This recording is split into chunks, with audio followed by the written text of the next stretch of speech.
Welcome back guys, and this will be a 3-part mini series on how to help you guys pick better items, whether you're going to charity shops, car boots, picking online, auctions, or wherever. This is going to help you to pick better items so you're more successful as a reseller. There isn't a right way, there isn't a wrong way, but there is a successful way to pick up items so you don't end up with loads of junk. The reason why I'm telling you this because I've done both versions.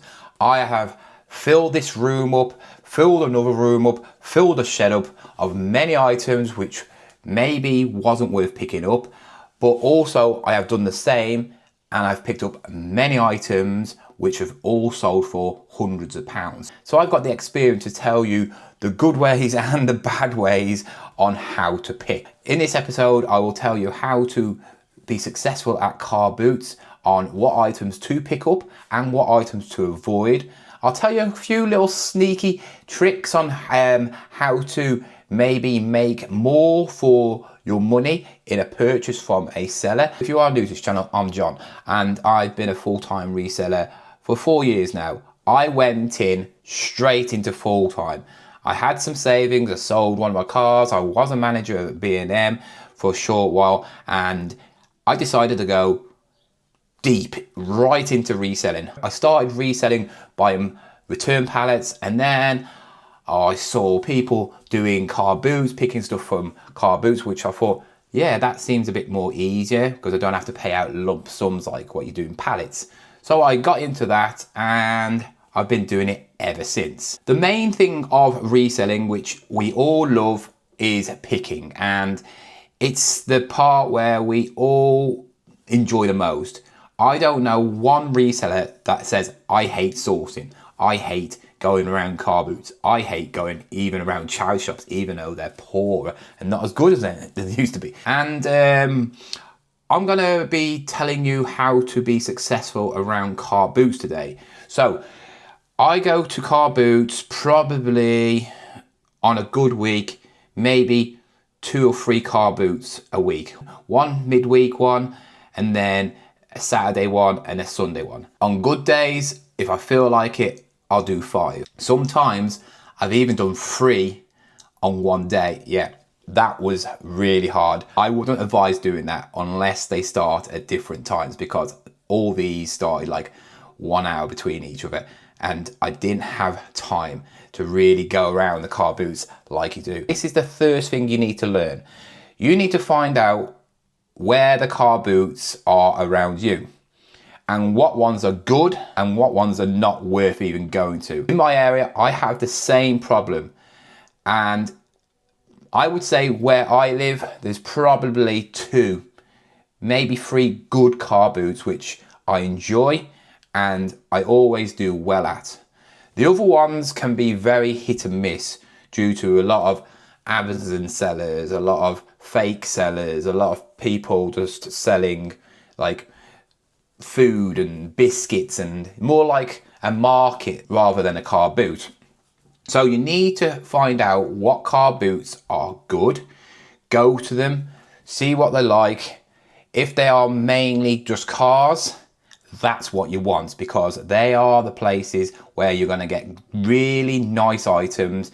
You know, they're going to be emptying their house, getting rid of old stuff, and potentially you could be making some serious money. If they're big car boots where you get a bit of everything, you will still find items, but I always say if you can find these nice little niche car boots where it's in the middle of nowhere, maybe there's not many people that go to it, they can tend to be the better ones. Just because you see a massive car boot, it doesn't mean it's any good. The one thing though, which you really need to start learning on and expertising on, is what you pick up from a car boot. There's 2 sorts of resellers at car boots.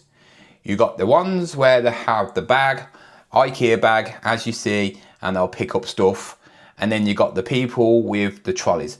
The people with the trolleys are usually people who are going to be buying big, heavy, bulky stuff. The people with IKEA bags usually are only looking for small items. They're never going to probably pick up big items, okay?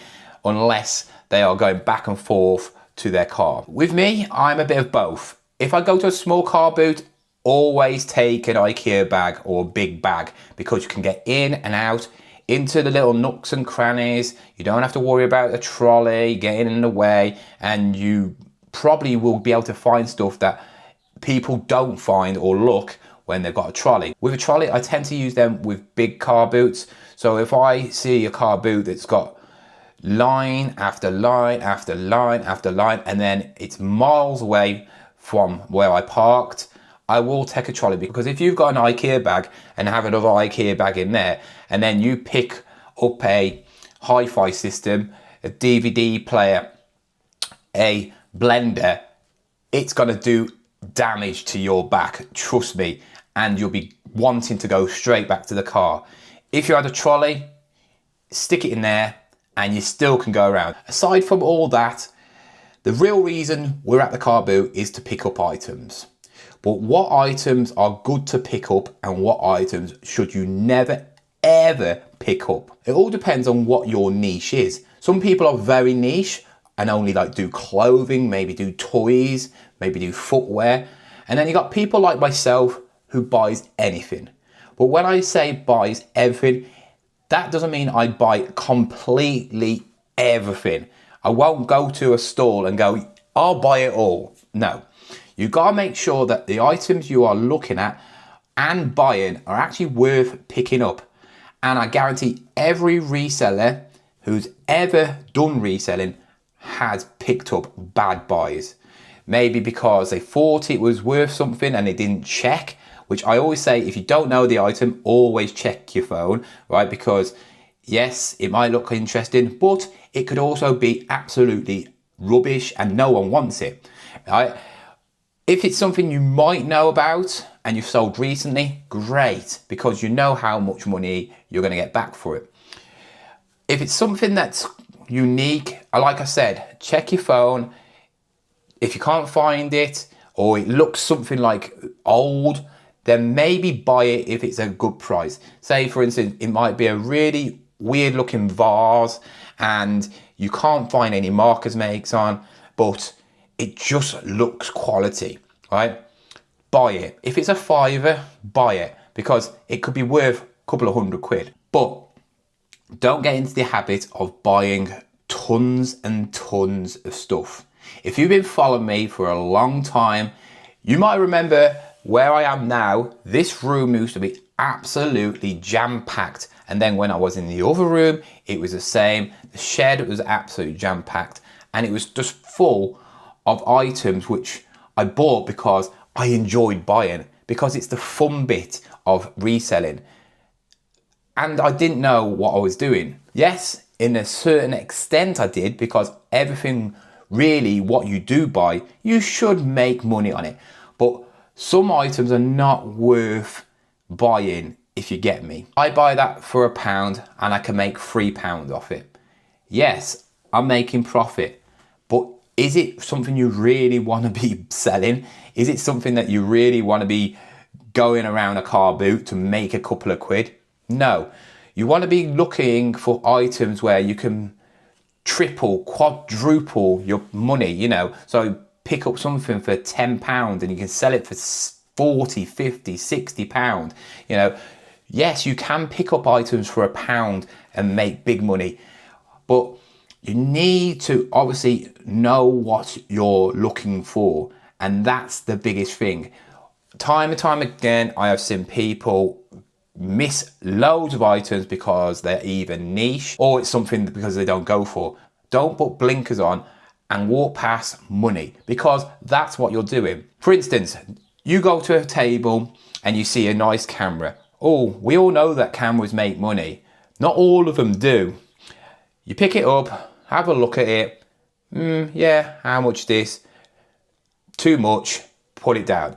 But next to you, you could have something that you don't even realize what it is. You don't care what it is, and you just don't even look at it.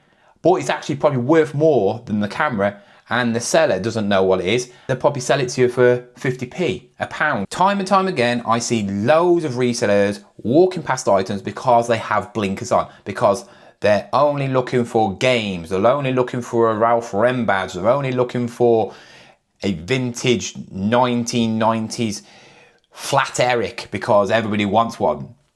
They don't even get that much. Everybody goes on about them. They don't get much. They get about, what, 60 quid at most. And they're very rare to buy.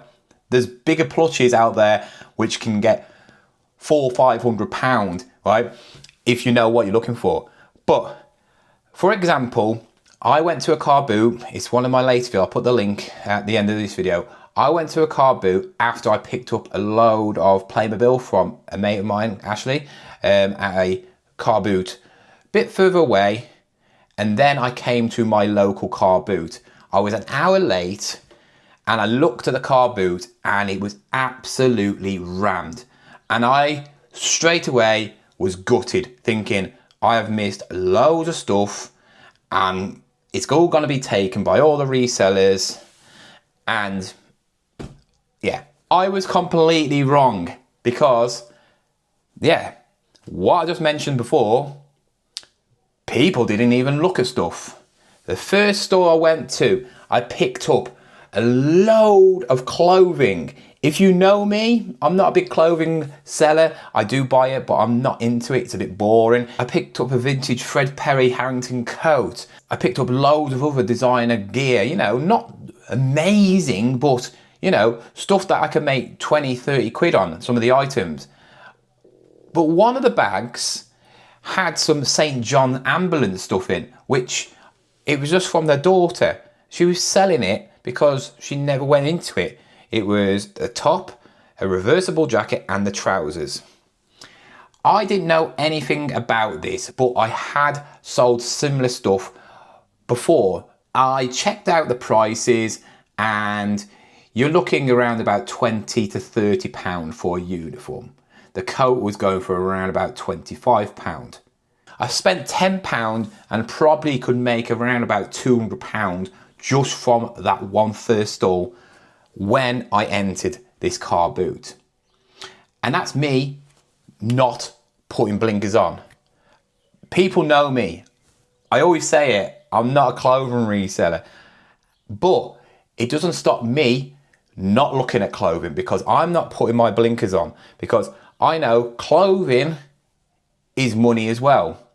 In the end of the day, you need to open your mind and think about, are you here to buy stuff that you are interested in, or are you here to make money? In the end of the day, who cares what you sell as long as you make money? And that's it. Go around the car boots. If you don't know what it is, check it out. If it looks interesting, check it out. Even if it looks like a piece of plastic with some buttons on and a little screen, check it out. Because that could be a £300-400 item. If you watch Ricky, he did it recently. He sold something for 300 quid. And yeah, I think he paid a couple of quid for it. So there's money at car boots everywhere. You just got to look for the right items. And the way to look for the right items is obviously by researching. Some people don't like to use their phones to research. And others, I don't think they'll be able to even know anything without their phone. I'm about 50-50, you know, most of the stuff I pick up, you know, because I know what it is, because I've been doing it long enough. But other items, I will check. And also even items that I know about, sometimes I do check because, you know, the prices could fluctuate. But also, you could be looking at something that is very similar to something that you know sells very well, but it's a different brand. And sometimes they don't sell very well. For instance, I mentioned it on a video recently, these Google Nests, which are very similar to the Alexas and all that lot. Alexas are a lot quicker to sell and they sell for better money than a Google Nest. But they do the same thing. So, yeah, when it comes to going around car boots, first of all, look for the decent ones. Also, take a lot of money out. Never not take out not enough, because you could miss out on some great deals. Next thing is, don't just buy rubbish thinking it's all gonna sell anyway. Most of it is rubbish for a reason, and no one will buy it even if it is cheap. So you'll end up losing money. Check items if you don't know. And then finally, the biggest tip I'm gonna tell you is buy things in bundles. So I've done it a few times where I've seen something which I really, really wanted. So I'm like getting excited and I'm like, oh yeah, how much is this? And I buy it straight away. But then I see something on the same table and then something else and then something else. And I've bought them all separately. That is not the way to do it. What I should have done, which I do most of the time, is the first item I should have looked at, asked how much it was, then carried on, seeing how much it is, worked it all up. If it came to like £20, you know, the total of all the items together, then say, we take 15 for it. I guarantee they will say yes. But if I bought them separately, I would have ended up paying £20. But now I've bought it as a bundle and I've paid £15 for it. One of them items is now free. So it just makes the deal even better, which makes you more money. But yeah, guys, I hope this has helped you out. If you want to ask any questions about car boots, let me know. Make sure you go and check out my car boot videos. You know, there's plenty of stuff I buy. And then obviously I do what sold videos and you'll see me sell it, because there's no point, you know, buying stuff if I don't prove it to you that I've sold it. But guys, I hope you enjoyed this. If you have, you know, hit that like button. If you are new, follow me and say hello as well. And I'll see you next time with the dreaded how to buy at charity shops.